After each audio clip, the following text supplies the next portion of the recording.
मगध सम्राट बिंदुसार ने एक बार अपनी सभा में पूछा, देश की खाद्य समस्या को सुलझाने के लिए सबसे सस्ती वस्तु क्या है? मंत्री परिषद तथा अन्य सदस्य सोच में पड़ गए। चावल, गेहूं, ज्वार, बाजरा आदि तो बहुत श्रम के बाद मिलते हैं, और वह भी तब जब प्रकृति का प्रकोप ना हो। ऐसी हालत में अन्न तो सस्ता हो ही नहीं सकता। तब शिकार का शौक पालने वाले एक मंत्री ने कहा, राजन, सबसे सस्ता खाद्य पदार्थ मांस है।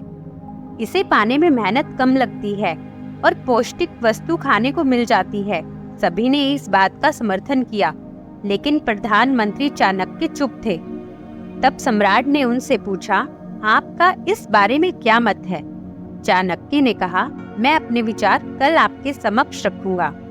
रात होने पर प्रधानमंत्री चाणक्य उस मंत्री के महल पहुंचे। मंत्री ने द्वार खोला।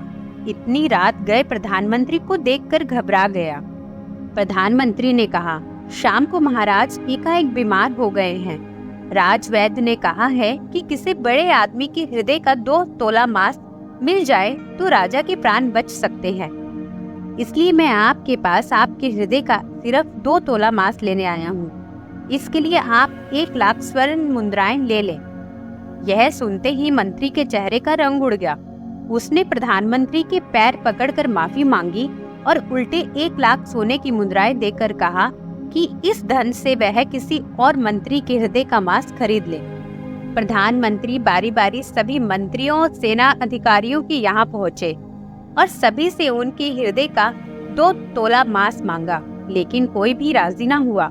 उल्टे सभी ने अपने बचाव के लिए प्रधानमंत्री को 1 लाख, 2 लाख, 5 लाख तक स्वर्ण मुद्राएं दी। इस प्रकार करीब 2 करोड़ स्वर्ण मुद्राओं का संग्रह कर प्रधानमंत्री सवेरा होने से पहले वापस अपने महल पहुंचे और समय पर राजसभा में प्रधानमंत्री ने राजा के समक्ष 2 करोड़ स्वर्ण मुद्राएं रख दी। सम्राट ने पूछा, यह सब क्या है? तब प्रधानमंत्री ने बताया कि 2 तोला मांस खरीदने के लिए इतनी धनराशि इकट्ठी हो गई, फिर भी 2 तोला मांस नहीं मिला। राजन, अब आप स्वयं विचार करें कि मांस कितना सस्ता है। जीवन अमूल्य है। हम यह न भूलें कि जिस तरह हमें अपनी जान प्यारी है, उसी तरह सभी जीवों को भी अपनी जान उतनी ही प्यारी है, लेकिन वो अपना जान बचाने में असमर्थ हैं। और मनुष्य अपने प्राण बचाने हेतु हर संभव प्रयास कर सकता है, बोलकर, रिझाकर, डराकर, रिश्वत देकर, आदि आदि।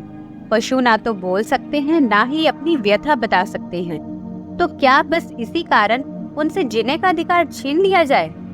इस बारे में जरूर सोचिए। धन्यवाद।